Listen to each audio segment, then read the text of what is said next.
Saya bicara begini pede banget gitu ya. Sebab apa ya? Sebab saya yakin ini luput dari bacaannya Bang Rocky. Asik. Nabi nggak nunjuk. Abis gua ini, kata Bu Mega, puan ya, misal. Nggak begitu gitu loh. Begitu juga kata SBY, abis gua ini AHY dong. Nggak juga begitu gitu loh. Begitu juga Pak Jokowi, abis gua ini Gibran ya, disiapin gitu. Enggak. Nabi nggak pernah nyiapin itu. Oligarki ini dipraktekkan oleh Yahudi. Sekalian, jangan tanggung-tanggung. Ambil Al-Quran. Jangan tanggung-tanggung sekalian. Ambil. Biar yang fitnah akan kembali kepada dia. Ambilkan seluruh Indonesia. Tanggung-tanggung kita. Ambil Al-Quran. Belum pernah saya ditodong kayak begini. Gue ditantang. Ikan bawal sambal terong. Lu jual gue borong. Demi Allah yang memegang jiwa ini, saya bermubahalah. Siapapun yang menuduh, demi Allah, sedikit pun saya tidak terlibat, sedikit pun 0,00001% sekalipun. Wallahi, wabillahi, watallahi. Dan saya bersumpah dengan Al-Quran ini, apabila ada orang yang memfitnah demikian, ya Allah, tolong kembalikan fitnah itu kepadanya. Aminkan. Dan apabila saya terlibat itu, demi Allah saya rela keluar dari sini mati konyol, saudara. Saya bergaul dengan Babe Haikal udah lama, tapi saya heran kok dia nggak bisa pahami jalan pikiran saya ya. 3 bulan, bukan 3 periode. 3 bulan kayak. Selebihnya kalau soal keputusan kapan People's Power, tolong japri ke Babe Haikal.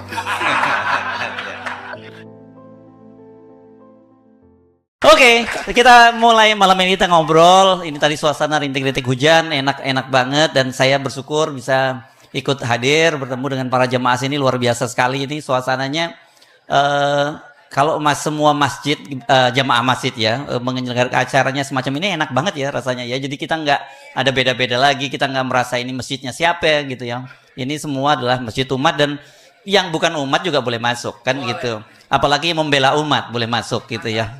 Bung Rocky, silahkan, kita malam ini diminta ngobrol itu oligarki dan dan koalisi ya, koalisi dan oligarki gitu ya. Oke.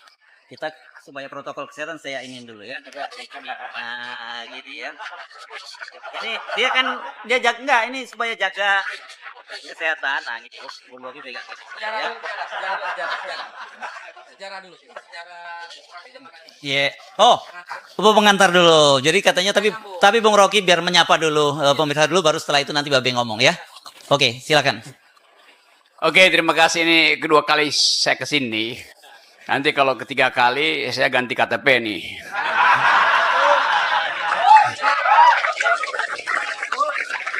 Buat nyalek dari sini. Saya senang karena ini forum ngopiah. Ngongko perkara ibadah dan amalia. Oke, atau ngobrolin pikiran dengan akhlak. Kira-kira begitu. Dulu Siasi, Pak. Abang kasih nama Siasi. Ciledug Lawyer Club. Oh iya ya. ILC itu ini laki-laki Ciledug. Ini buat mak-mak nih. Adem ya. Oke, kita mau bicara sesuatu yang seolah-olah menyebabkan bangsa ini nggak punya harapan, yaitu threshold dan oligarki dan koalisi itu. Ya, dua-duanya disebabkan oleh threshold lah. Oligarki itu muncul untuk menghipnotis kita seolah-olah dengan threshold itu pemilihan presiden bisa lebih murah, bisa lebih simpel tuh. Padahal sebetulnya itu akal-akalan tuh. Karena kayak orang udah dapat tiket lebih besar lalu disuruh bersaing dengan orang yang nggak punya tiket. Itu bohongnya di situ tuh. Demikian juga soal apa tadi oligarki dan Koalisi dan oligarki. koalisi itu. Kan yang mesti berkoalisi sebetulnya ada rakyat. Bukan partai politik. Jadi kalau partai politik berkoalisi, dia harus minta izin rakyat. Kan kita mandatkan kepentingan politik kita pada partai politik. Kita ingin misalnya Pak Prabowo itu kita kasih mandat supaya dia ada bersama mak-mak. Supaya ada dia bersama umat. Tetapi Pak Prabowo memilih bersama kekuasaan. Kan mandatnya mestinya kita cabut. Karena bukan itu intinya tuh. Tapi oke, Pak Prabowo tentu mungkin punya perhitungan, ya udahlah. Tetapi putus hubungan silaturahim kita dengan yang kita sebut sebagai kejujuran. Itu intinya tuh. Nah, sekarang Pak Prabowo mau berkoalisi tuh. Berkoalisi dengan siapa? Dia nggak perlu tanya kita lagi. Karena dia udah di kekuasaan. Tentu dia akan berkoalisi dengan mereka yang punya potensi untuk membesarkan kekuasaan. Jadi di situ sebetulnya curangnya tuh. Tapi kita nggak mau bicara strategi Gerindra. Gerindra selalu menyimpan rahasia tuh. Nah bagi kita, rakyat, kita mau awasi. Ini koalisi ini arahnya kemana tuh. Jadi apapun yang dibuat oleh koalisi, kalau thresholdnya masih 20%, artinya mereka bersatu untuk memanfaatkan fasilitas yang disebut threshold 20% itu. Boleh nggak dia nggak berkoalisi? Lebih bagus nggak berkoalisi kalau nggak ada threshold. Jadi kalau Ibu Mega bilang apa itu koalisi itu? Loh, koalisi ini terjadi karena Ibu Mega megang threshold 20%. Jadi mestinya Ibu Mega jujur mengatakan bahwa threshold 20% itu menyebabkan orang kasak-kusuk untuk cari koalisi. Nah, itu mestinya kita dengar dari kejujuran Ibu Mega. Tapi bahkan Ibu Mega mengatakan ya koalisi itu nggak boleh, kerjasama boleh itu. Padahal dalam kamus koalisi artinya kerjasama. Kalau kita terangkan itu nanti marah lagi orang kan. Kemarin Ibu Puan Maharani, Mbak Puan, mengatakan dia diperintahkan oleh ketua umum yang adalah ibunya untuk cari partai yang bisa bekerja sama dengan PDIP. Artinya disuruh koalisi. Jadi satu istilah diputar-putar sehingga kita dibuat bingung. Nah, di sini tempat kita melakukan klarifikasi bahwa koalisi itu artinya berupaya untuk memperoleh tiket. Padahal tiket itu sebetulnya hak kita tanpa kita berkoalisi. Karena konstitusi bilang bahwa setiap partai politik peserta pemilu bisa mencalonkan presidennya. Apalagi kalau dia bergabung untuk mencalonkan. Itu hak partai. Bukan diatur-atur hanya yang 20%. Itu curangnya di situ tuh. Karena itu saya lagi bikin gerakan yang namanya LBP. Kalau koalisinya 20% itu nggak mau dibatalkan oleh Mahkamah Konstitusi, kita bikin gerakan LBP, Liga Boykot Pemilu itu. Sekarang mulai gempar. Dianggap itu adalah gerakan makar. Ini bukan makar. Ini yang disebut gerakan People's Power. Yaitu gerakan, kan bahasa Indonesia dari people's power, people artinya rakyat, power artinya kekuasaan, kekuatan, atau kedaulatan. Jadi people's power itu artinya kedaulatan rakyat yang harusnya diucapkan di parlemen. Tapi parlemen menghalangi kedaulatan rakyat dengan 20% itu. Maka adalah hak rakyat untuk melakukan, membuktikan bahwa dia berdaulat di jalan-jalan. Apa namanya itu? Ya demonstrasi. Kenapa mesti dilarang? Itu namanya kedaulatan rakyat. Jadi balik lagi ke situ. Apalagi sekarang isunya kan ya susah untuk bikin meminta Mahkamah Konstitusi untuk membatalkan 20% itu karena ketua Mahkamah Konstitusinya sekarang adalah ipar presiden. Jadi bayangkan misalnya itu namanya konflik of interest atau mungkin konflik of intercourse. Kan ini soal ranjang itu. Tapi kita nggak persoalan soal ranjang. Bayangkan misalnya satu waktu udah terpilih sekarang Gibran sama Ibu siapa wali kota Ibu Risma digadang-gadang untuk ke Jakarta. Gibran akan jadi gubernur, Risma jadi wakil gubernur tuh. Oke. Walaupun itu curang itu pasti. Sekarang kecurangan itu dipersoalkan di wilayah konflik pemilu, konflik hasil pemilu, dibawa sampai ke Mahkamah Konstitusi. Bayangkan satu waktu di meja makan, meja makan keluarga istana, Pak Jokowi tanya pada Ketua Mahkamah Konstitusi yang iparnya, bagaimana itu kasus pelaporan bahwa ada kecurangan di Pilkada DKI itu terhadap Gibran dan Ibu Risma itu. Ya Ketua Mahkamah Konstitusi bagaimana dia jawab itu? Mungkin dia akan jawab jujur, oh ya kita sedang proses. Lalu kira-kira kemana arahnya? Ya memang bukti-bukti banyak bahwa ada kecurangan di situ. Ini kita bikin imajinasi aja tuh. Lalu Pak Jokowi mulai resah nih, wah bisa nggak jadi gubernur anak saya tuh. Tapi dia nggak boleh tegur Mahkamah Konstitusi, kan terlarang. Dia nggak boleh intervensi. Tiba-tiba dijatuhin sendok. Ting. Ketua Mahkamah Konstitusi menafsirkan bahwa Pak Jokowi ingin supaya putusan nanti menguntungkan Gibran. Ini tafsir aja di antara keluarga tuh. Itu bahayanya. Kenapa kita minta Ketua Mahkamah Konstitusi untuk mengundurkan diri, untuk turun dari kursi hakim, bukan turun dari ranjang. Turun ranjang ya biarin lah urusan dia tuh. Jadi ini hal yang simpel sebetulnya, tapi kita ingin tagih itu supaya ada kejernihan dalam politik itu, supaya ada kejujuran di masa depan. Jadi sekali lagi kita mau kampanye anti 20%, tapi kita tahu itu agak susah. Karena itu kita himbau supaya ada tekanan politik.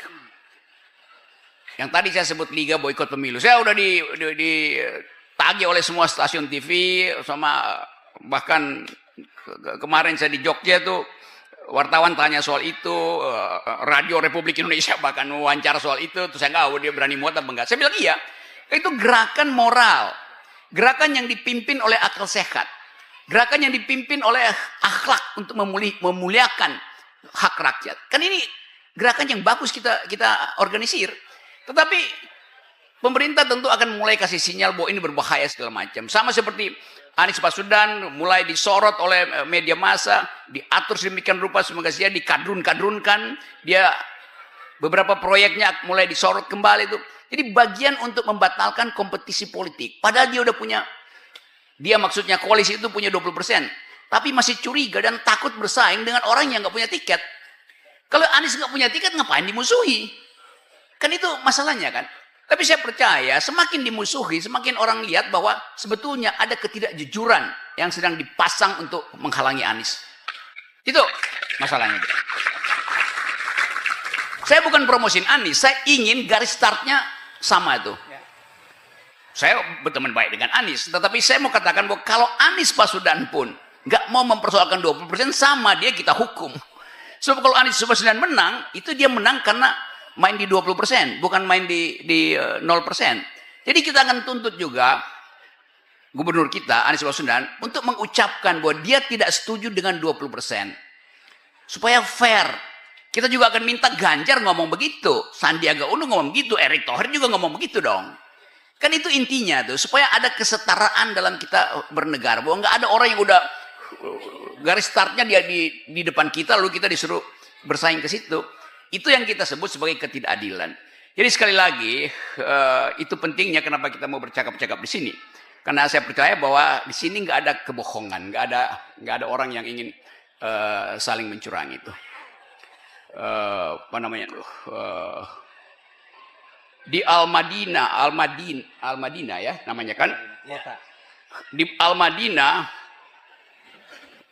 kita ngomong tanpa fitnah dan tanpa bohong.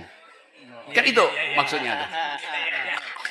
Jadi jelas misi kita adalah mengembalikan kedaulatan rakyat pada tangan si pemilih. Ada peribahasa mengatakan kalau hak kita dirampas, maka kita harus merampas balik, merampok kembali si perampas itu. Itu dalilnya tuh. Nah sekarang kita mau dengar dari teman-teman semua di sini, apa sebetulnya yang membuat kita masih bisa bersahabat itu. Saya bukan Muslim, tentu aja tuh. Tapi kita bersaudara di dalam konstitusi, dalam keadilan itu. Islam adalah agama, tapi Islami adalah sifat. Persahabatan adalah Islami, karena ada penghargaan. Jadi saya mengatakan saya Islami karena saya ingin bersahabat itu. Saya tidak membenci dan saya tidak melihara kebohongan. Jadi itu pentingnya kita pakai istilah itu untuk memperlihatkan bahwa kejujuran dan kerelaan itu membuat kita percaya bahwa ada masa depan di kita. Kita ingin supaya Anies Baswedan misalnya kita rawat di dalam suasana itu. Karena sangat mungkin Anies Baswedan itu diintip dan tidak dijebloskan oleh mereka yang tidak menghendaki Anies Baswedan memimpin negeri ini. Karena dianggap bahwa dia, gampang aja Anies Baswedan dianggap akan diasuh oleh 212, akan diasuh oleh masjid-masjid, akan diasuh oleh kelompok radikal, segala macam isu akan diberikan. Padahal Anies Baswedan adalah gubernur dari sebuah ibu kota negara yang sangat plural. Jadi bayangkan misalnya, nanti mulai ada spanduk lagi bahwa ini soal apa namanya mayat segala macam yang sebetulnya dibikin oleh sesuatu orang aja, tapi kemudian diinsinuasikan, dipamerkan seolah Anies Baswedan intoleran itu. Jadi Anda perhatikan semakin banyak atau akan ada semakin banyak black campaign pada Anies Baswedan. Itu pertanda bahwa survei diam-diam Anies Baswedan sudah di atas sebetulnya tuh.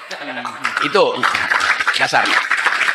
Tapi saya balik pada prinsip kita tadi, kita mesti jujur bahwa kita akan minta Anies Baswedan juga mengucapkan demokrasi yang paling awal, yaitu jangan sampai Anies Baswedan dimenangkan oleh oligarki melalui teori presidensial threshold 20%. Karena itu saya tutup dulu pembicaraan ini dengan mengatakan bahwa kita FNN, Babe Haikal, segala macam, kita lagi bikin ukuran kita sendiri.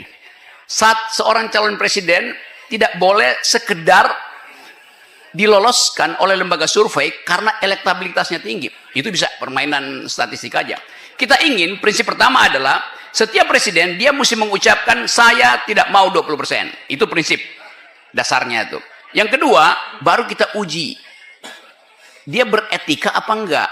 Jadi etikabilitas ada di atas, atau dalam bahasa lebih gampang moralitas ada di atas. Apa itu moralitas? Bisa diuji secara kuantitatif enggak bisa diuji secara kuantitatif, tapi hati kita bisa tahu ini orang pernah berbohong apa enggak, pernah korupsi apa enggak, pernah nipu emak-emak apa enggak, kan begitu kan. Baru kita ukur yang kedua, intelektualitas. Ini orang mampu berpikir apa tidak. Kalau dia nggak mampu berpikir, dia akan baca-baca teks doang. Dan salah baca pula tuh. Susah dalam kehidupan internasional kalau orang nggak bisa berpikir itu. Nah, kalau dia udah lolos etikabilitas, moralitas, lalu lolos lagi intelektualitas, baru kita uji elektabilitasnya tuh, begitu. Jadi nanti akan ada daftar disodorkan pada teman-teman, siapa calon presiden Anda? Yang nyodorin adalah lembaga survei. Bukan kita yang nyodorin, kita dipaksa memilih dari yang udah ada. Apakah kita akan pilih? Ya, kita harus pilih. Siapa yang kita pilih? Kita pilih siapa yang kita coret pertama. Yang tidak memenuhi prinsip etikabilitas, intelektualitas. Jadi ini coret pertama. Yang paling bawah mungkin kita taruh di atas. Jadi kita harus punya cara untuk membuat aturan dan prinsip berdasarkan kepentingan rakyat. Bukan kepentingan lembaga survei yang diongkosi, dibiayai oleh oligarki. Saya kira itu masalahnya, nanti kita diskusi lebih jauh. Terima kasih.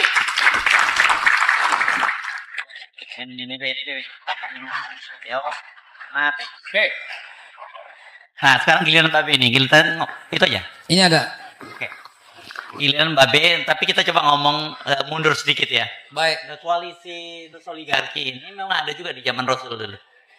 Oke, bismillahirrahmanirrahim. Pertanyaan yang saya harapkan, karena kalau ngomong sejarah, gue banget gitu. Saya suka sejarah, bukan bisa, suka. Ya. Bismillahirrahmanirrahim. Kalau kita lihat kesempurnaan manusia yang diakui oleh banyak tokoh di dunia, itu nggak ada lain, nggak ada bukan, paling banyak nomor satu Nabi Muhammad SAW. Itu kita bisa buktikan, bisa kita buktikan, ya.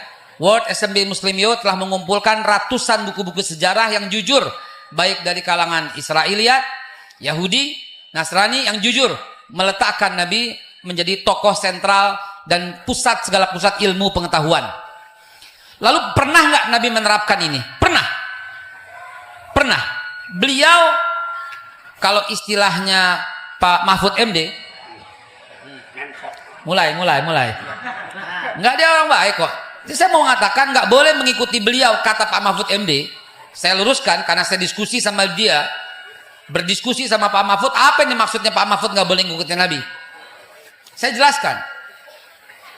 Karena Nabi itu eksekutif, yudikatif, dan legislatif. Dan hanya boleh Nabi, yang lain nggak boleh. Betul apa tidak? Betul? Ya iyalah. Beliau eksekutif, beliau pelaksana, beliau presiden, beliau raja. Bukan saya bela lagi, entah digoreng lagi. Saya mau jelaskan bahwa Nabi itu mendapatkan wahyu, mendapatkan hak untuk menentukan hukum. Dan kalau dia mau, pengganti saya berikutnya adalah ini. Jadi. Tapi Nabi sangat demokratis. Menyerahkan itu supaya orang bisa bermusyawarah diskusi.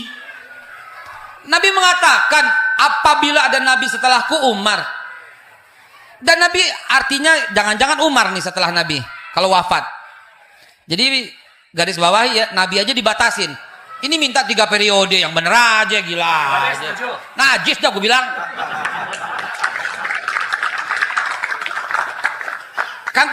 Yang kedua, ya.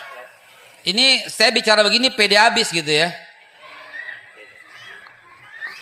Saya bicara begini pede banget gitu ya. Sebab apa ya? Sebab saya yakin ini luput dari bacaannya Bang Rocky. Asik. Yang kedua, Nabi itu ketika beliau tidak sanggup menjadi imam, Nabi menyerahkan kepada Abu Bakar. Orang kan jadi mikir, oh jangan-jangan Abu Bakar nih. Gitu. Lalu Nabi juga mengatakan yang paling alim di antara kalian itu Ali.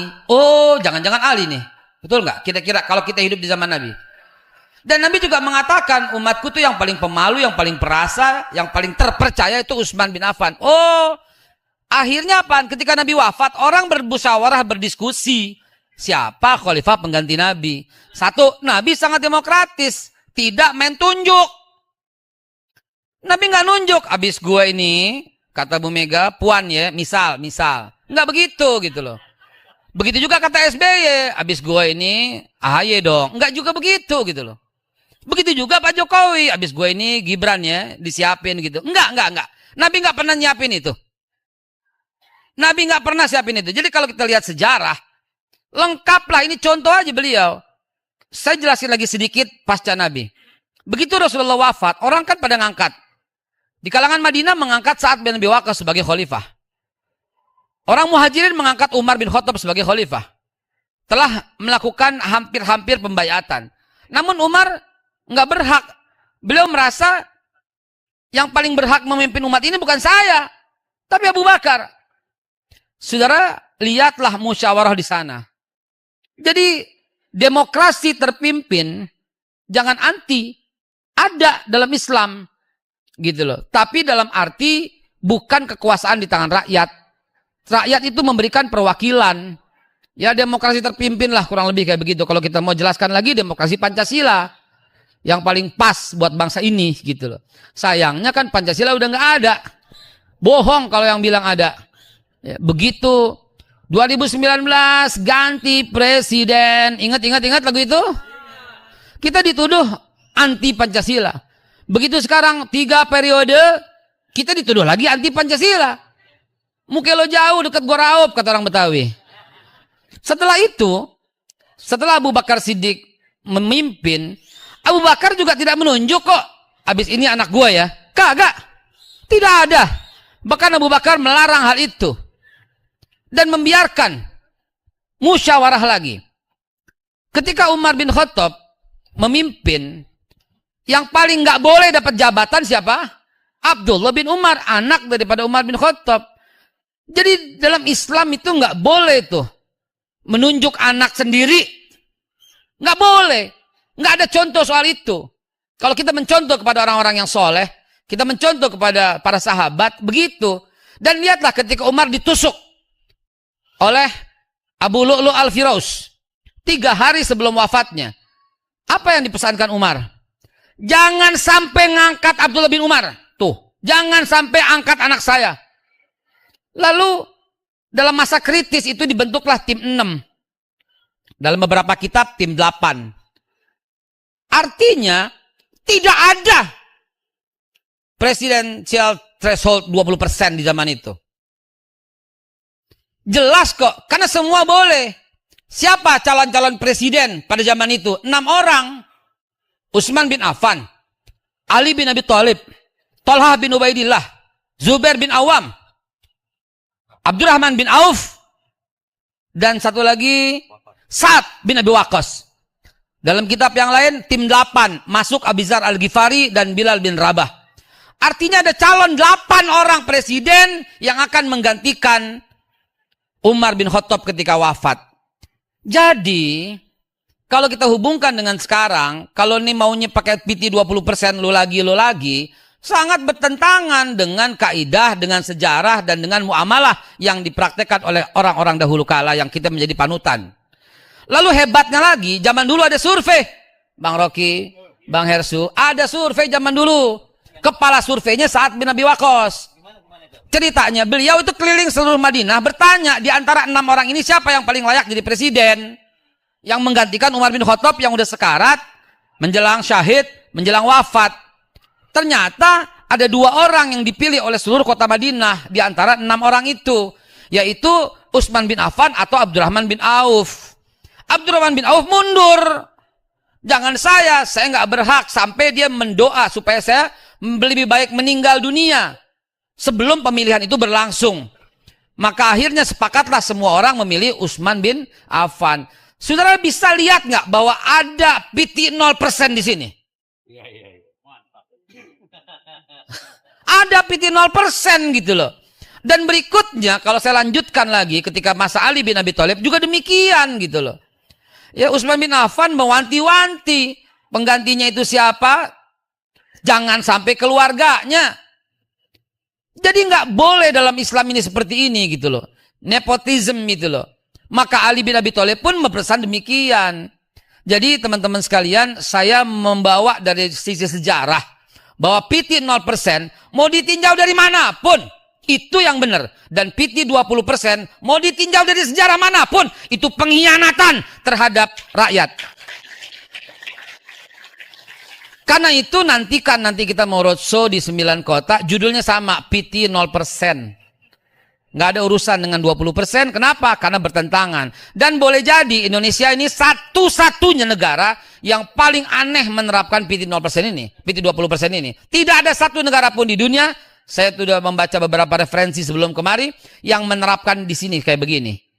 Jadi, kalau kita pengen tahu musuh kita bersama saat ini itu apa, siapa? Kalau menurut pendapat saya, ada setan yang mengangkang. Siapa itu? Setan itu bernama PT 20%. Ya mulai dari yang terakhir itu ya. Memang itu yang sedang kita pikirkan sama-sama, sekaligus kita cemaskan itu. Bahwa mampu nggak atau cukup nggak energi rakyat untuk duel dengan oligarki itu. Itu soalnya ada di situ, untuk duel.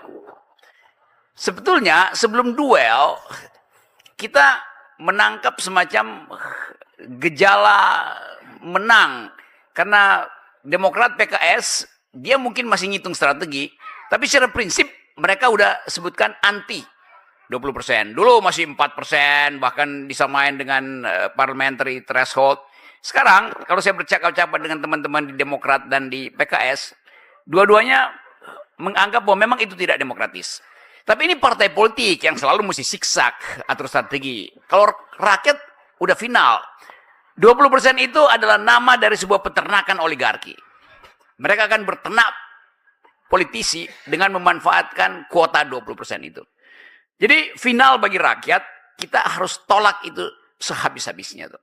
Nah, semakin dorongan penolakan itu membesar, nih partai-partai yang masih ragu-ragu bisa bertambah tuh. Ada PKB yang bilang, iya benar juga ya, tapi Caimin kan ya biasa lah itu kalau kayak sen ke kiri tapi belok ke kanan nih.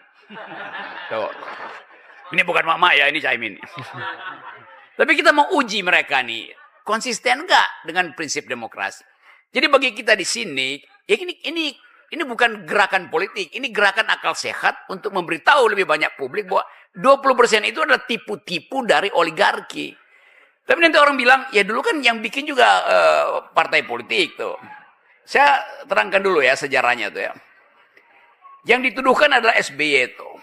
SBY yang pasang 20%. Kapan? 2003.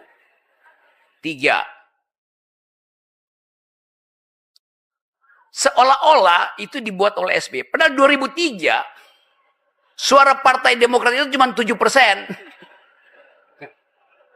Nggak mungkin dia pasang 20%. Ya tolol namanya kan. Mesti dia pasang 4%. Tetapi tiba-tiba walaupun dipasang 10%, SBY melampaui PDIP pada waktu itu. Jadi threshold itu dipasang oleh PDIP untuk mencegah SBY jadi presiden. Karena waktu itu ada konflik antara Ibu Mega dengan SBY. SBY diam-diam bikin partai. Waktu itu Ibu Mega bilang enggak. Ternyata udah jadi partainya. Ibu Mega kaget. Maka dicoba dihalangi dengan pasang threshold. Mungkin waktu itu masih 15% tuh. Dengan anggapan SBY nggak bisa lampaui itu. Di periode pertama SBY baru mau nyalek itu. Baru mau nyapres itu. Ternyata SBY bahkan melampaui PDIP itu. Nah SBY menganggap ya udah terusin aja thresholdnya. Jadi dari awal threshold dipakai untuk mencegah permainan politik yang fair. Dari awal udah tidak jujur sebetulnya. Yang tidak jujur pertama PDIP. Kenapa begitu? Karena dia menguasai parlemen. Kan cuma orang yang menguasai parlemen yang mampu membuat aturan itu tuh. Nah, jadi mesti diingat bahwa memang SBY jadi partai besar kemudian, tetapi threshold itu dipasang ketika SBY partainya masih sangat kecil. Dapat ya poin itu ya?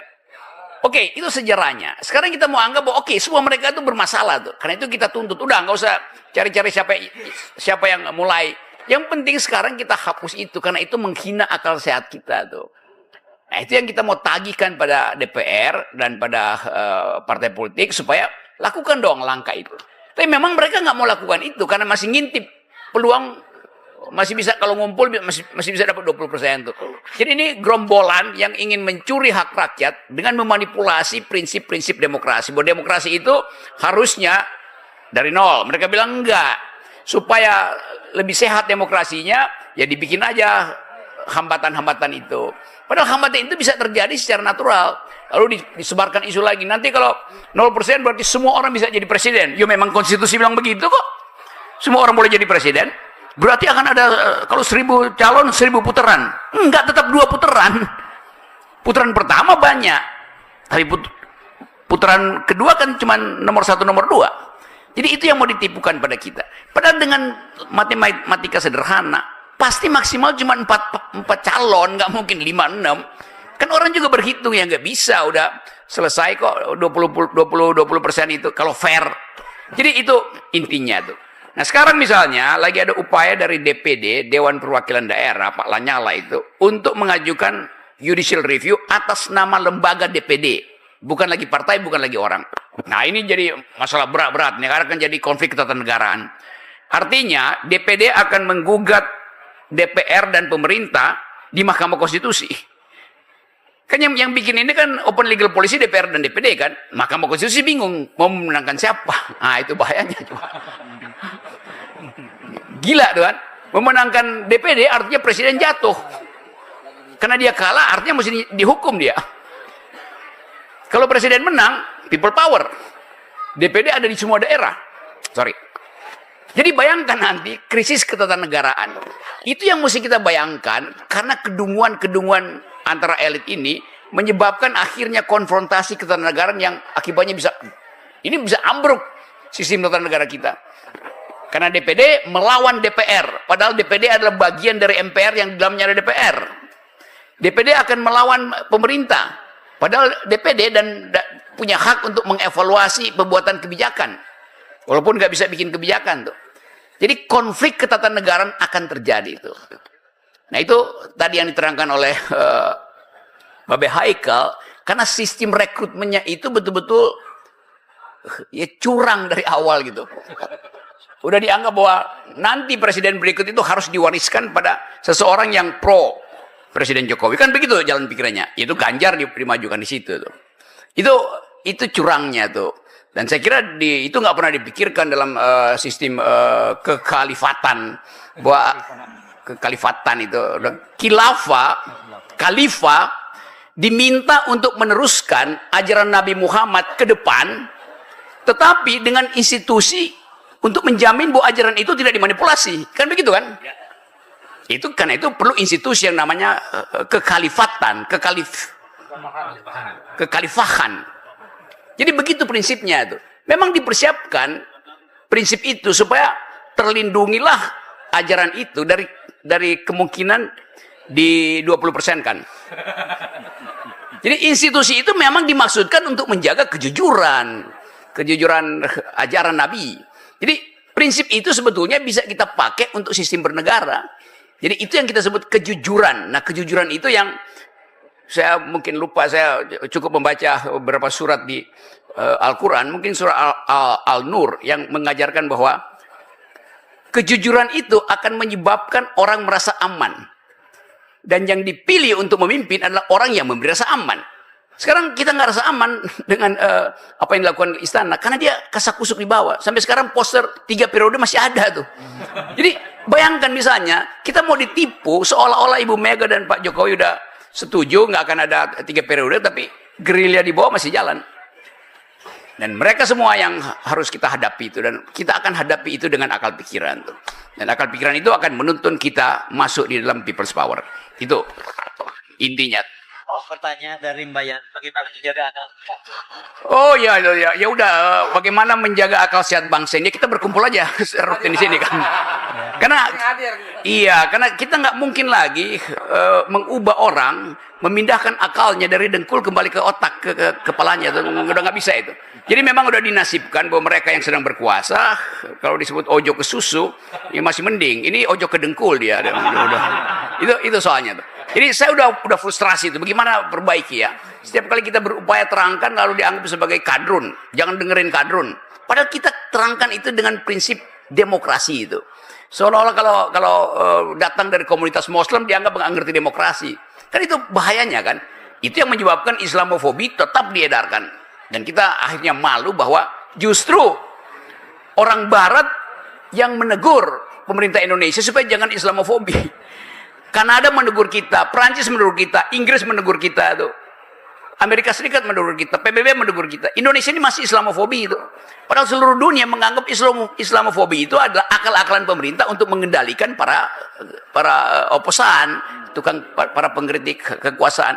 Jadi kita balik pada dalil tadi bahwa kita ingin agar supaya hak kita untuk menikmati masa depan itu jangan dihalangi oleh akal-akalan oligarki. Itu aja sebetulnya prinsipnya. Bang, terima kasih. Menarik tuh Bang tadi Islamofobia, Bang. Islamofobia.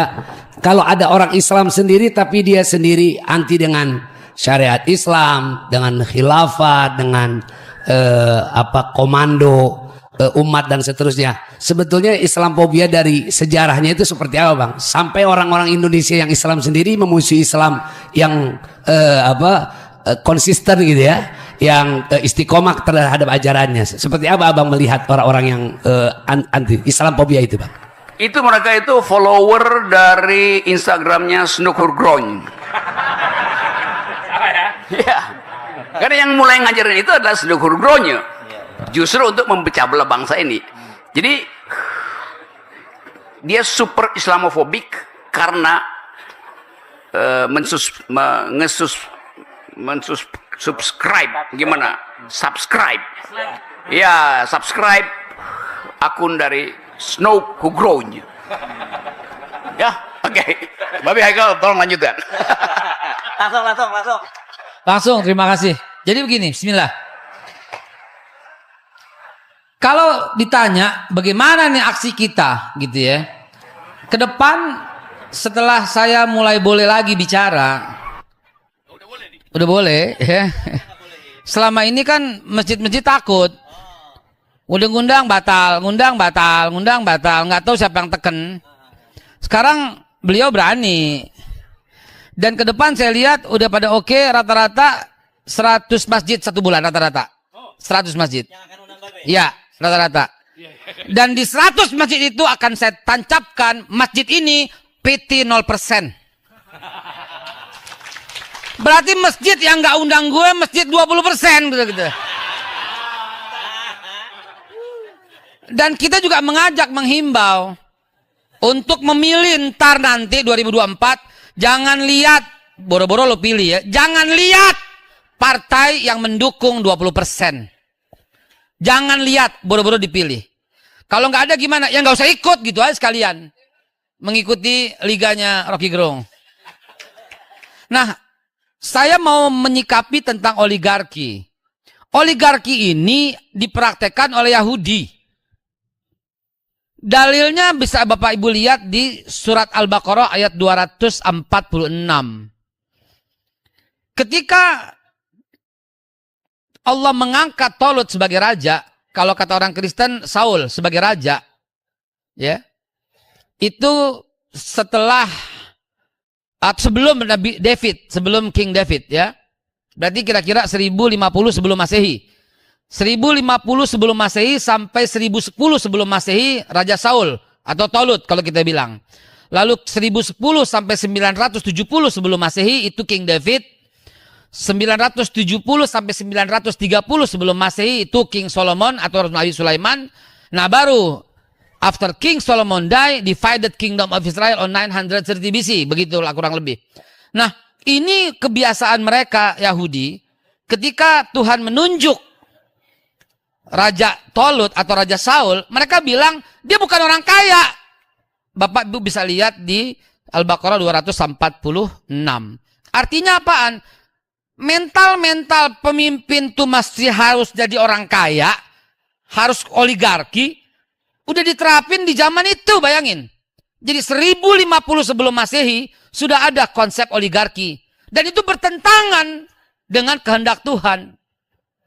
Sementara Allah mengatakan, berfirman dalam Al-Quran di ujung ayat 246, orang itu yang berhak menjadi pemimpin itu yang punya ilmu dan yang fisiknya baik, gitu loh. Lu buka ada, gue bukan yang ngada-ngada, lu buka Al-Baqarah 246. Dan kalau kita lihat berikutnya sampai ke proses Nabi Muhammad SAW, oligarki juga ada. Jadi bagaimana cara menafikannya? Ntar belakangan di ending acara ini kita sampaikan melawan oligarki, ya. Nah, apa alasan saya mengatakan oligarki terjadi pada Nabi Muhammad? Karena yang ditawarkan oleh pihak penguasa pada waktu itu adalah menjadikan Nabi Muhammad konglomerat. Dari sini kita bisa ambil kesimpulan bahwa di zaman 630 Masehi yang menguasai negara itu oligarki. Apa dalilnya? Dalilnya ucapan Abu Sufyan. Abu Sufyan itu menawarkan itu kepada Abu Thalib, paman Nabi, berkata, "Ya Abu Thalib," kata Abu Sufyan. Kalau Bapak Ibu perhatikan, ini kata-kata Abu Sufyan banyak banget diikutin oleh ketua partai zaman sekarang. Enging. Gue ngeri-ngeri sedap ngomongnya nih. Banyak yang kesinggung. Abu Sufyan bilang begini, "Ya Abu Thalib, in kana yuridu malan, ja'alnahu aksarana malan alaina." Kalau dia kepengen jadi konglomerat, hartanya terbanyak, kami bisa kok jadikan dia hartanya terbanyak untuk mengelola negara Quraisy ini. Oligarki terjadi pada zaman Nabi. Apakah Nabi menerima itu? Tidak. Dan belum cukup, tawaran itu belum menggiurkan. Yang kedua, Nabi jadi ketua DPR. Saya ucapkan dalilnya. Wa in kana yuridu jahan, ja'alnahu sayyidan alaina. Kalau dia pengen jadi pembuat undang-undang, jahan, ini saya kami jadikan sayyidan alaina. Dia pemimpin dalam membuat undang-undang. Jadi Puan Maharani Nabi pada zaman itu mestinya. Loh, Ibu Puan kan ketua DPR. Ini bukan menjelekan, ini menyanjung. Ya. Dan belum cukup tawaran itu. Yang ketiga, Nabi jadi eksekutif. Wa in kana yuridu mulkan malaknahu alaina. Kalau dia pengen jadi presiden atau raja, niscaya kami jadikan dia raja. Dan yang terakhir ini paling menggiurkan. Ya, megang kunci untuk minyak goreng, megang kunci untuk terigu. Apa dalilnya? Kalimat yang keempat yang diucapkan Abu Sufyan, in arada sultan a'tainahu mafatihal Ka'bah. Kalau pengen jadi sultan, kami kasih semua kunci-kunci Ka'bah. Maksudnya kunci Ka'bah itu pemegang kunci setiap ruko, setiap toko. Gitulah, toko minyak goreng, toko ini. Jadi udah terjadi tawaran itu kalau kita jeli dengan sejarah. Tapi jawaban Nabi apa? Dengan cerdasnya Nabi mengucapkan, ya ammi. Bilangin tuh, sama Abu Sufyan, Abu Jahal, Abu Lahab, dan abu-abu yang jelek-jelek itu. Apa jawaban Nabi terhadap tawaran itu? Wallahi la wadu asamsa fi yamini wal qamara fi yasari ala an artuka hadzal amru ma taraktuh hatta yusiruhullah au ahli kaduna. Tidak ada jawaban yang lebih tegas dari itu. Hei paman, bilangin. Bilangin tuh sama orang yang nawarin saya itu. Andai kata dia mampu meletakkan semua matahari, itu bukan Nabi nggak tahu gedenya matahari segimana. Ingat pada waktu peristiwa Nabi Muhammad anaknya meninggal yang bernama Ibrahim umur 2 tahun. Lalu kebetulan ada gerhana matahari. Nabi telah menjelaskan apa itu gerhana matahari tahun 635. Jadi Nabi tahu gedenya matahari segede apa. La syamsu yang bagilah antudikal qamar wala lailu sabikun aqulun fi falakin. Ya, Nabi tahu gedenya matahari segimana. Jadi yang Nabi maksud, andai kata mereka mampu meletakkan matahari di tangan kanan, matahari itu simbol barat. Semua barat di tangan kanan, wal qamaru fi yasari, dan semua bulan di tangan kiri. Ala an atruka hadzal amr, untuk kutinggalkan perkara ini, yaitu mencerdaskan umat, mentauhidkan Tuhan, menghapus sistem riba, menghormati tetangga, menyayangi sesama. Mataraktuh, tidak akan aku tinggalkan hatta yusirallah, sampai Allah membantu untuk memenangkan aku, au ahli kaduna, atau aku binasa karenanya. Mestinya jawaban para ketua partai itu seperti itu. Pak Surya Paloh mesti ngomong begitu. Pak Prabowo mesti ngomong begitu. Siapa lagi? Pak Mano Arfa mesti ngomong begitu. Pak Erlangga mesti ngomong begitu. Siapa lagi? Nggak bakal Bu Mega. Kan dia 20% udah. Ya, Caimin mesti ngomong begitu. Nggak pakai deh oligarki-oligarkian begitu. Kalaupun jangankan begitu, itu persis. Kalau Anda pengikut Rasulullah, Anda harus ngomong seperti itu. Tidak ada oligarki, tidak ada koalisi-koalisian yang kayak begitu. Yang betul adalah berpihak kepada kebenaran dan akal sehat. Mas Hersu, saya ngelihat ada penasaran Mas Hersu untuk menanyakan Babe lebih tajam.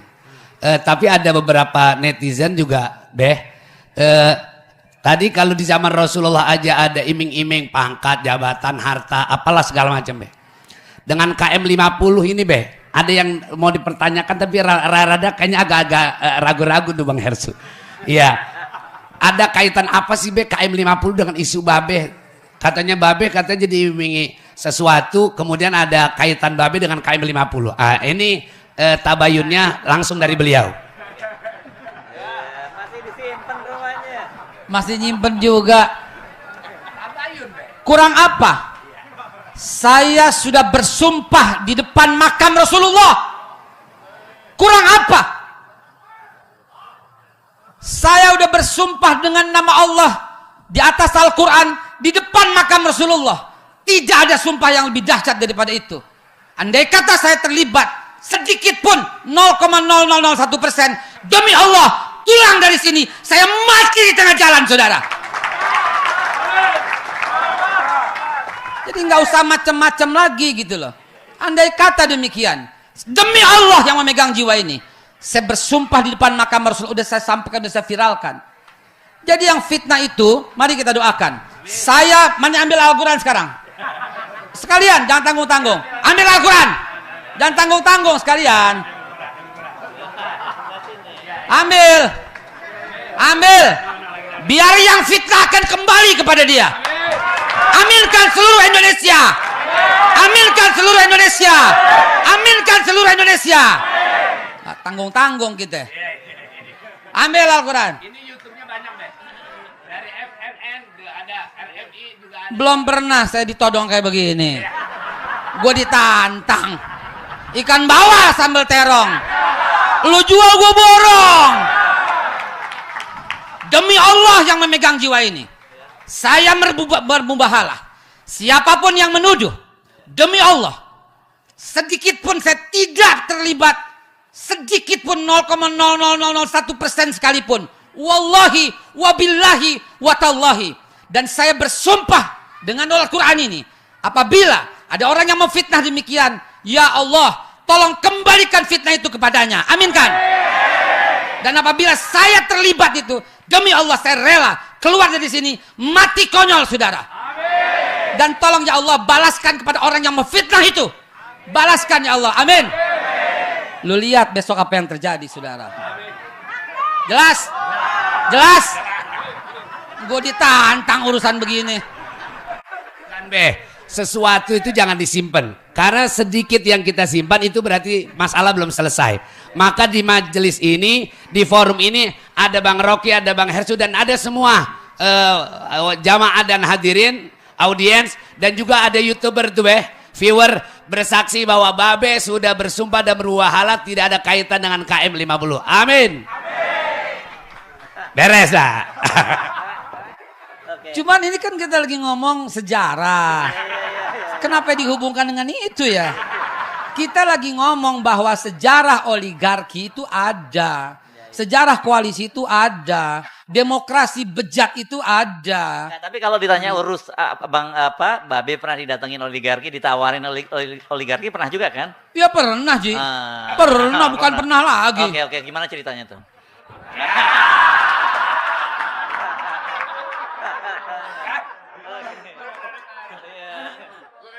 Iya.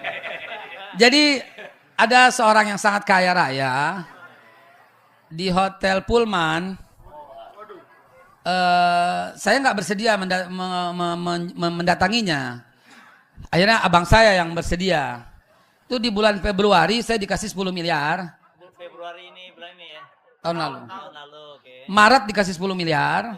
Februari, Maret, April dikasih 10 miliar. 30. Ya, selama 3 bulan itu nggak boleh ceramah, nggak boleh ngomong, dan ujungnya ntar berpihak kepadanya. 3 bulan itu masing-masing setiap bulan 10 miliar. Itu baru pembukaan. Setelah itu bisa gitu loh. Saya jawab gampang aja. Apa jawabannya? Wallahi la wadu asyamsa fi yamini wal qamara fi yasari ala adrakal hazal amru ma taraktu hatta yuzhirahullah au ahlika duna. Itu mesti jawaban semua kepala partai, ketua partai ketika ditawarkan itu. Sehingga bersih. Cuman kalau dikatakan, ya baru segitu Ji. Ya baru 30. Saudara, keluar dari umat Nabi Muhammad mau dibayar berapa? 1 triliun? 1000 triliun? 1 juta triliun? Orang yang membela kebohongan dan dia menutupi kebohongan itu Nabi Muhammad tidak mengakui sebagai umatnya di akhir zaman, di hari kiamat. Oke, tapi banyak, pasti banyak penasaran dong ya. Gimana sih rumusnya supaya ditawarin sampai 30 miliar itu? Kan gitu ya. Ada yang mau denger nggak nih? Aduh. Mas Hersu, Ya. kalau Babe udah ditanya, kita nggak mungkin tuh model kayak Bang Rocky nggak pernah ditawari oligarki, nggak mungkin. Oke, nggak jawab dulu, kasih rumus dikit. Rumusnya dikit supaya orang dapat juga. Bismillahirrahmanirrahim. Begini. Rumusnya adalah Sayyidina Ali bilang apa? Jangan pernah ceritakan siapa dirimu. Yang mencintaimu nggak membutuhkan itu. Dan yang membencimu nggak bakal percaya. Jadi tetaplah berjalan di atas akal sehat dan selalu bela kebenaran. Dan dengan memegang rumusnya dari Babe Haikal kan berarti pegang akal sehat. Apalagi yang tukang pengkampanye kenapa akal sehat gitu kan. Pasti tawarannya lebih Ada gede sedikit kan? cerita. Oke. Ketika Bang Rocky Gerung itu berbicara di Cyber TV, beliau tuh mengatakan ini rumah gue jadiin rumah akal sehat gitu ya. Besokannya Cyber TV ditutup. Kok jadi ilmunya kagak nyambung yang satu ditawar 30 miliar, yang satu tutup. Waduh. Jadi hati-hati ya. Jadi ini ilmunya Babe nggak bisa dipakai. Gitu ya. Karena salah kalau beruntung ditawarin 30 miliar, kalau salah langsung ditutup gitu ya. Itu 30 awalnya. Oh, 30 awal. Berikutnya masih banyak. Masih banyak. Iya. Jawab dulu ya, nggak mau ya, oke, jawab. Bebas, Pertanyaan itu nanti kita putuskan setengah jam setelah pertemuan ini. Kita rapat khusus itu. Karena nggak mungkin kita ucapkan, tetapi keadaan menuntut kita untuk mempersiapkan diri itu. Karena ekonomi akan bersilang dengan kegaduhan politik. Kan sinyal dari luar negeri menyebutkan bahwa Indonesia ada di dalam bahaya. Dan kita menganggap bahwa sebetulnya masih bisa diselamatkan kalau pemerintah mengeluarkan kocek yang dia peroleh dari ekspor sawit, batu bara ke dapur emak-emak. Tapi karena pemerintah pelit, maka adalah hak emak-emak untuk memulai menabuh genderang perang dari dapur. Jadi jangan harap kalau yang kita sebut sebagai people's power ini hanya akan diikuti oleh buruh, mahasiswa. Pasti emak-emak yang pertama kali kena. Karena ini soal harapan hidup. Anda lihat misalnya, ya itu minyak goreng masih tinggi padahal harga sawit udah turun itu. Bahkan petani sawit udah berteriak bahwa dari awal mereka tahu harganya akan turun, tapi nggak membayangkan bahwa harganya mungkin sekarang tinggal 700 perak 1 kilo tuh. Dari harga yang tadinya 3 ribuan. Jadi itu tanpa kita komando atau tanpa ada rapat kayak yang kita bayangkan itu akan terjadi. Karena begitulah sunatullah tuh. Hukum-hukum sosiologi akan mengaktifkan dengan sendirinya rasa keadilan lalu tumpah di jalan. Kan sekarang orang sibuk koalisi dan orang nggak tahu bahwa ada penderitaan di bawah itu. Petani di Bima, peternak sapi di NTB, buruh sawit di Kalimantan, kan itu hak mereka untuk menikmati hasil akumulasi pendapatan negara tuh. Tapi itu nggak jatuh ke negara kan? Jadi berlakulah hukum kalau negara tidak peka terhadap perut rakyat, maka adalah hak rakyat untuk memberontak. Nah itu ada sejarahnya di dalam konstitusi modern itu kira-kira tahun 1600-an itu. Ada prinsip yang disebut hak rakyat untuk membunuh raja. Dan itu adalah hukum pertama dari konstitusi itu. Jadi sebetulnya agama, akal sehat kita mengajarkan kalau raja lalim maka hak rakyat untuk menjatuhkannya itu. Dengan alasan apapun. Jadi itu yang kita sebut sebagai asal-usul dari people power. Nah di banyak tempat itu terjadi selalu karena krisis ekonomi. Dan di depan kita ada potensi untuk kita jatuh dalam krisis ekonomi itu. Bukan karena kita kehendaki, tapi memang begitu. Keadaan yang di depan mata kita, ya begitu. Saya bertemu dengan makan di warteg di pasar Minggu. Cabenya tinggal 3. Kata si ibu itu, cabai sekarang kalau beli cabai itu dulu masih bisa dapat segenggam itu 5.000 masih bisa. Sekarang kalau beli cabai mesti minimal 10.000 dan bisa dihitung. 7 cabai merah itu 7 cabai itu 10.000 perak. Jadi sangat mahal dan itu efeknya itu pada tukang ojek yang lagi makan, dia mesti beli tambahan kalau enggak dikurangi porsinya tuh. Jadi hak perut itulah yang akan mendorong kita masuk di dalam politik people power. Jadi perut kosong pasti membuat orang gelisah, nggak bisa tidur. Oleh nggak bisa tidur, ya mending jalan-jalan di ikut demonstrasi kan. Kan itu intinya begitu tuh. Anda bayangkan misalnya ada kesenjangan luar biasa pada masyarakat kita. Mereka yang 1% kaya itu setiap kalau kita hitung dia lebih banyak membuang makanan daripada memasukkan makanan ke kulkas. Karena begitu banyak makanan yang tidak kadaluarsa akhirnya dibuang. Waktu dihitung buangan itu kira-kira 5% dari APBN kita tuh. Jadi kita buang uang sebetulnya. Sementara pada saat yang sama begitu banyak orang pergi tidur dengan perut kosong. Nah, mereka inilah yang berhak untuk menuntut keadilan. Dan keadilan yang paling Orisinil ya dituntut di jalan dalam bentuk people's power tadi. Ini bukan saya promosikan gerakan itu, tapi akan terjadi karena secara alamiah begitu hukum sosiologi, begitu sunatullahnya. Sebentar, sebelum ditambahin, pasti diklarifikasi kalau kebetulan sekarang hari ini kebetulan ada buzzer yang datang gitu ya, jangan dipelintir ya, mesti diberi konteks yang benar. Tadi ngomongnya tadi kan membunuh raja ya, bukan membunuh presiden, itu beda konteksnya gitu ya.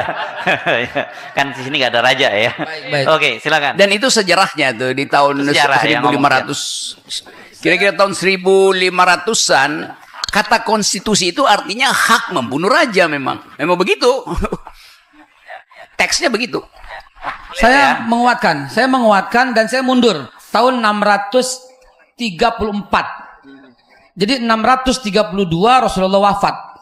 634 Abu Bakar wafat karena Abu Bakar memimpin 2 tahun setelah Rasul, dan kemudian diangkatlah Umar bin Khattab sebagai pemimpin 634. Lalu dengan apa Umar bin Khattab akan diperingati?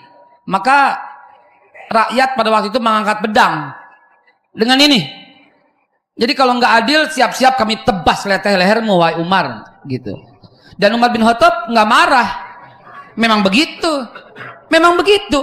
Jadi saya membenarkan teori yang disampaikan Bang Rocky Gerung berdasarkan sejarah yang terjadi tahun 634. Lalu apa yang dilakukan Umar bin Khattab? Umar bin Khattab saking takutnya, bukan soal terbunuh, saking takutnya tanggung jawab kepada Allah, beliau sering jalan di tempat yang orang jarang. Beliau masuk ke pelosok-pelosok. Beliau survei pasar dan beliau mencari belusukan, bukan yang namanya. Belusukan zaman dulu ya, belusukan. Yeah. Tapi beneran mirip dan ya? tidak lempar-lempar beliau. Yeah. Beliau langsung gitu ya, tidak lempar. Dan beliau mencari orang-orang yang lapar. Suatu ketika beliau mendengar seorang ibu sedang masak batu untuk anaknya. Ya, jadi kletak-kletuk, anaknya tidur menunggu karena saking laparnya. Ibu tuh masak batu. Lalu Umar bin Khattab ini kenapa dimasak batu gitu kan? Karena orang dulu kan dapurnya di luar. Dan beliau nyamar. Ya, nyamar lalu masuk ke tempat itu dan berkata, "Kenapa ini masak batu? Wahai musafir, saya nggak ada lagi yang mesti dimasak, dan supaya anak saya tidur saya pura-pura." Nangis sejadi-jadinya Umar bin Khattab. Dan Umar bin Khattab memicu kudanya lari ke tempat penimbunan Baitul Mal ya. Beliau memanggul sendiri gitu loh. Memanggul sendiri beras itu. Nggak suruh pas papres gitu kan. Dia bawa sendiri. Lalu kemudian dia berikan itu kepada si ibu itu dengan penuh rasa tanggung jawab. Jadi kalau Umar bin Khattab diam-diam malam-malam memberi rakyat. Bedanya sekarang diam-diam malam-malam naikin BBM. Begitu bedanya. Silakan Bung Rocky dulu, nanti Babe ya. Iya, memang ada gairah untuk pergi pada Anies itu. Tetapi jangan sampai gairah itu jadi kultus individu. Itu bahaya sekali itu kan. Tetapi kita mesti lihat Anies secara rasional. Yang diputuskan dengan akal sehat itu. Survei memang menunjukkan peningkatan. Tapi pada saat yang sama ada kalkulasi bahwa tadi yang mau diujikan, kalau Anies nggak jadi apa yang akan terjadi itu. Kan itu kan soalnya. Hal yang sama juga bisa kita ucapkan, kalau Ganjar nggak jadi apa yang akan terjadi. Kalau Ganjar nggak jadi, itu pasti pendukungnya juga marah, ngamuk. Karena menganggap bahwa Ganjar udah di atas. Ngamuknya ke siapa? Sangat mungkin ngamuknya ke PDIP itu kan. Jadi people power juga diarahkan ke PDIP. Kecuali PDIP dari sekarang mengatakan Ganjar adalah calon kita. Bayangkan Ganjar kalau sekarang mungkin udah berapa persen ya? 20-an persen misalnya tuh. Masih di atas Prabowo 29, Anies di bawahnya Ganjar. Dengan kapasitas itu, terus dia nggak dipilih untuk dicalonkan oleh PDIP. Artinya nggak dapat tiket. Ngamuk lah pendukungnya tuh. Jadi people power itu juga bisa datang dari mana aja. Karena ada ketidakadilan tuh. Demikian juga pada Anies. Anies nomor 2 dalam elektabilitas, tapi nggak ada partai yang mencalonkan. Maka terjadi amuk massa juga. Nah itu yang mesti kita hitung. Lepas dari itu, kita mau lihat misalnya sekarang Anies lagi dikritik soal mengubah nama-nama jalan itu. Dan kita mesti pertimbangkan apa baik, apa buruknya itu. Tentu saya senang nama ayah Babe Haikal ditaruh, paman Babe Haikal di situ tuh. Tapi ada orang mungkin di jalan itu yang merasa frustrasi karena begitu nama jalan diganti, dia mesti ganti KTP itu. Dia mesti ganti kartu keluarga. Jadi sekaligus mesti dipikirkan kerumitan administrasi itu. Perjanjian-perjanjian perdata mungkin harus diperbarui. Tapi itu bisa dilakukan dengan cepat oleh komputasi, kan gampang kan. Masukin data selesai. Tetapi kritik itu juga mesti diantisipasi oleh Anies Baswedan. Jangan sampai dia salah menafsirkan, lalu dia dibully dan dia nggak punya jawaban. Nah itu bahayanya kan. Kan mengubah identitas itu aspek hukumnya banyak. Tiba-tiba udah diubah nama jalannya, lupa diberitahu pada imigrasi. Lalu ada orang yang namanya Babe Haikal yang sebetulnya tinggal di jalan lama, dicekal di Cengkareng gitu. Padahal orangnya lain. Kan sayang kalau Babe Haikal yang dicekal yang udah biasa tuh kan, udah pasti dicekal dia di situ kan. Tapi sayang kalau ada orang yang namanya sama, tinggal di jalan yang berbeda dan diidentikan Babe Haikal. Jadi soal-soal semacam itu yang saya mau terangkan supaya tadi saya katakan ya kegembiraan kita juga mesti kita ukurkan. Jangan sampai justru diperalat oleh musuh Anies Baswedan bahwa Anies sebetulnya nggak tahu tentang birokrasi. Karena yang dia buat itu justru menyengsarakan, menyengsarakan itu. Jadi prinsip saya adalah kita boleh membela Anies karena dia berhak untuk dicalonkan. Walaupun sekarang Gerindra udah mulai kasih sinyal bahwa ya Anies kan kita yang besarin.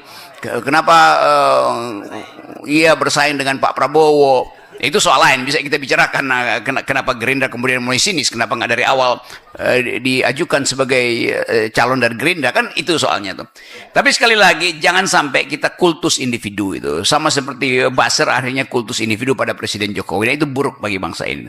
Jadi sekali lagi kita akan uji kemampuan Anies, terutama niatnya untuk membersihkan demokrasi dari oligarki. Itu yang lebih penting sebetulnya. Yang lain-lain ya bisa kita anggap Anies ya kadangkala ada kecelakaan sedikit atau pembawaannya mungkin dianggap terlalu arogan atau kurang ya narasinya dianggap terlalu banyak retorika. Itu soal penampilan pribadi. Tapi kita mau tagih Anies tegak lurus dengan ucapannya untuk menghentikan oligarki. Nah, salah satu mainan oligarki 20%, maka kita tagih pada Anies. Ya, batalkan juga itu. Jadi harus konsekuen. Itu kira-kira Pak Haji. Clear ya? B, silakan B. Baik, tadi disebut oleh Bang Rocky, paman saya termasuk nama jalan Kebon Kacang Raya menjadi Jalan Emas Habi, dan saya berterima kasih. Perlu saya jelaskan di sini, bukan sebagai juru bicara Pak Anies. Proses ini telah berlangsung selama 2 tahun, Bang Rocky dan teman-teman sekalian. Saya baru tahu paman saya jadi itu hanya H-2 dan hanya -2 Emas Habi. Mas Habi dianggap sebagai pahlawan di bidang seni yang paling berpengaruh di zamannya. Ya. Saya harus jelaskan bahwa saya tahunya H-2 dengan datang selembar surat untuk mewakili keluarga ya di Setu Babakan. Dan dari situ saya kaget juga ya, Kebon Kacang Raya itu udah sangat umum. Tapi yang harus saya jelaskan Bang Rocky dan teman-teman, sudah disiapkan semua perangkat hukumnya. KTP yang nggak perlu dirubah gitu loh, karena begitu masuk komputer sudah disiapkan bahwa Jalan Kebon Kacang Raya itu alias Jalan Emas Habi itu alias Jalan Kebon Kacang Raya. Begitu juga jalan-jalan yang lain. Jadi semua sudah diantisipasi dengan baik. Begitu juga surat menyurat, begitu juga hak surat tanah dan sebagainya, semua sudah well prepare. Dan itulah kelebihannya Pak Anies dibanding yang lain begitu ya. Dan saya sedikit heran gitu loh. Saya sering sependapat dengan Bang Rocky. Tapi malam ini ketika dia sebut nama Ganjar, itu saya heran, kok percaya dengan elektabilitas Ganjar yang begitu tinggi. Saya tuh heran. Karena patut dipertanyakan yang survei siapa, surveinya di mana, ya kan? Metode apa yang dipakai, dan kok lu lagi gitu. Kita ini berhasil mengganggu, mengganggu Babe ya.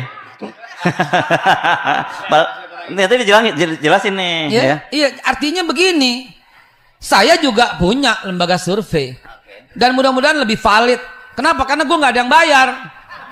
Dan salah satu yang saya survei adalah dimanapun saya berbicara, saya tanya. Dan sekarang saya mau buktikan, angkat tangan yang pilih Ganjar.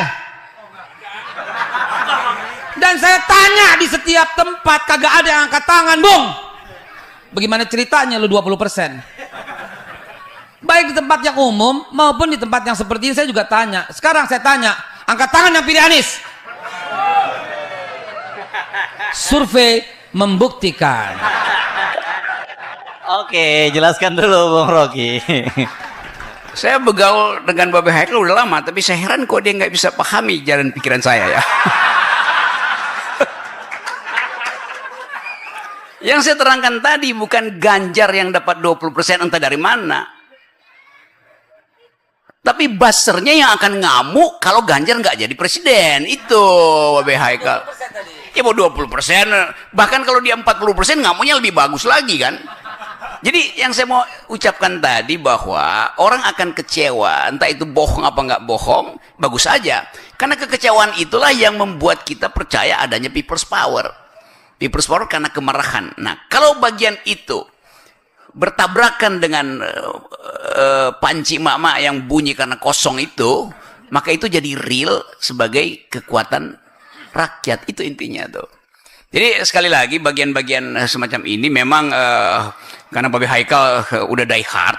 Nah, dan karena saya mau lindungi Babe Haikal, nanti dia dibully juga. Ini Anies kasih nama jalan karena dia berteman dengan Babe Haikal, kan bahaya kan? Enggak. Padahal sebetulnya memang fakta bahwa paman Babe Haikal adalah seniman yang terkenal itu. Saya 2024 ya, ini kalau saya taat sama Habib Rizik. Taat sama Habib Rizik. Sebelum beliau menetapkan satu calon siapa, kita belum secara terbuka menggamblang dengan menunjuk siapa. Karena sampai sekarang belum gitu loh. Adapun kalau saya sebut Anies, saya hanya menggambarkan cerita bahwa beliau membuat 2 tahun meneliti itu seperti itu. Dan perlu digarisbawahi, ini pantas untuk menjadi status di Twitter. 2024 kita bukan pilih presiden, tapi kita menyelamatkan NKRI. Mantap. Tapi saya kira kalau saya usul ini jalan depan itu jalan Babe Haikal itu. Ya, oke. Saya kira kalau teman-teman yang mengikuti perbincangan kita bersama dengan Bung Rocky, saya kira apalagi kemudian subscriber dari Rocky Gerung Official memahami cara berpikir kami bahwa kita selama ini justru terus menyuarakan bahwa jangan percaya dengan hasil lembaga survei, ya. Selama survei itu tidak pernah mempublikasikan siapa yang mendanai survei itu, yaitu survei abal-abal. Lembaga survei itu tuh. Saya baca berita itu dan di dalam berita itu diterangkan begini nih. Anthony tadi kasih saya berita itu. Dia bilang bunyinya begini nih. Bisa diduga bahwa turunnya popularitas Partai Nasdem disebabkan karena mencalonkan Anies Baswedan tuh. Menurut survei gitu kan. Nah, saya komentari berita itu bahwa kenapa mesti diduga? Kan secara statistik bisa dihubungkan dengan yang disebut cross tabulasi itu. Antara nama Anies dan turunnya popularitas. Supaya fair juga antara nama Ganjar dan turunnya popularitas. Nama Andika dan turun popularitas. Kenapa cuma Anies penyebabnya tuh? Sangat mungkin karena pasang nama Ganjar, Nasdem turun popularitasnya. Kan begitu kan? Andika juga. Atau juga Andika. Jadi Akal kita mesti jernih melihat itu tuh. Di dalam metodologi survei ada prinsip cross tabulasi. Itu nggak dilakukan, tiba-tiba bikin dugaan. Kan itu namanya tadi permainan untuk menurunkan Anies gitu. Itu. Jadi kita mesti hati-hati baca itu. Jadi penting tadi mengatakan bahwa itu pasti lembaga survei yang didanai untuk menurunkan profil Anies Baswedan tuh. Nah mereka lupa kita belajar metodologi bahwa mesti ada cross tabulasi. Itu mudah sekali, 2 variabel dibikin cross tabulasi dapat angkanya. Tapi mungkin angka itu di cross tabulasi dan ternyata Ganjar penyebabnya tuh. Lalu diputer. Jadi bagian itu yang kita minta. Kita mau audit keuangan dari lembaga survei, kita mau audit juga metodologinya tuh. Nah di tempat ini tentu banyak teman-teman yang ahli statistik. Bisa kita satu waktu kita buka kasus ini di publik bahwa kita akan tunjukkan bahwa ini adalah pengkhianatan terhadap ilmu pengetahuan demi kepentingan politik. Bung Rocky menyebutnya ini sebagai maksiat politik, gitu ya, Bung Rocky ya? Nah, ini yang namanya kemaksiatan dalam politik. Berat banget ini. Bismillahirrahmanirrahim. Jawabannya ada. Yang jawab itu adalah Imam Syafi'i. Ya. Yang jawab itu Imam Syafi'i. Imam Syafi'i mengajarkan kita, pilihlah ulama yang difitnah. Beres itu. Pilih yang difitnah. Pilih yang disalah-salahin. Pilih yang dicari-cari kesalahannya. Begitu. Bukan yang hidup nyaman dengan harta berlimpah. Bukan yang hidup nyaman menjadi corong pemerintah. Jangan lupa saudara. Ya. Man tawaddu'a li ghaniyin li ghinahu faqad dhahaba thulutsa dinuhu. Siapa yang merendah-rendahkan dirinya kepada orang kaya karena kekayaannya, artinya siapa yang menjadikan dirinya hamba dari oligarki, itu hadis tahun berapa? Itu hadis tahun 600.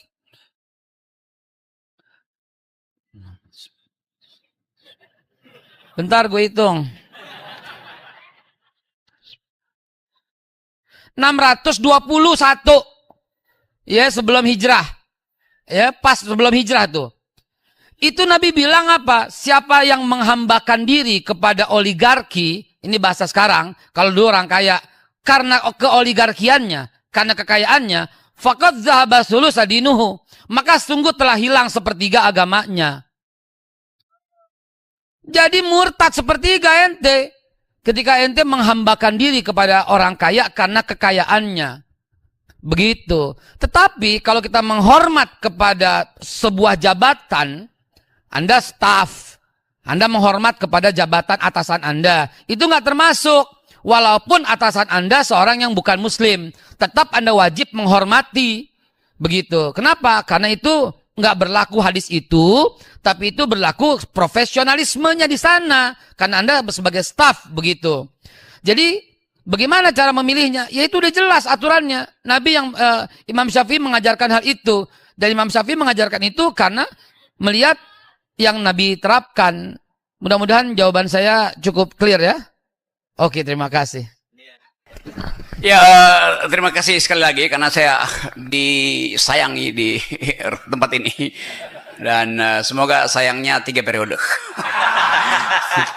Dan gak dilarang malam ini, gak dilarang masuk Islam. Oke, ya itu hal yang misteri yang seringkali kita nggak tahu bagaimana misteri itu tiba itu, dan itu biar itu jadi satu bukan sekedar renungan tapi keadaan yang akan menjawab di depan itu soalnya, dan saya selalu hanya bisa menyebutkan itu. Yang ingin saya, itu hal yang saya sebut tadi hanya keadaan yang bisa memutuskan itu ke depan. Kalau yang kita putuskan sekarang adalah memastikan bahwa demokrasi harus bersih itu. Dan semua orang cemas bahwa nanti bagaimana Anies ya, kalau dia bukan lagi gubernur DKI, apakah dia akan digusur dari Merdeka Selatan? Pasti dia akan digusur dari Merdeka Selatan untuk pindah ke Merdeka Utara. Dan dia akan pindah diantar oleh tukang bakso. Terima kasih sekali lagi persahabatan yang enak di sini, dan kita akan ketemu dalam forum akal pikiran. Kalau 3 bulan bukan 3 periode. 3 bulan kayak. Selebihnya kalau soal keputusan kapan People's Power, tolong japri ke Wabe Haikal.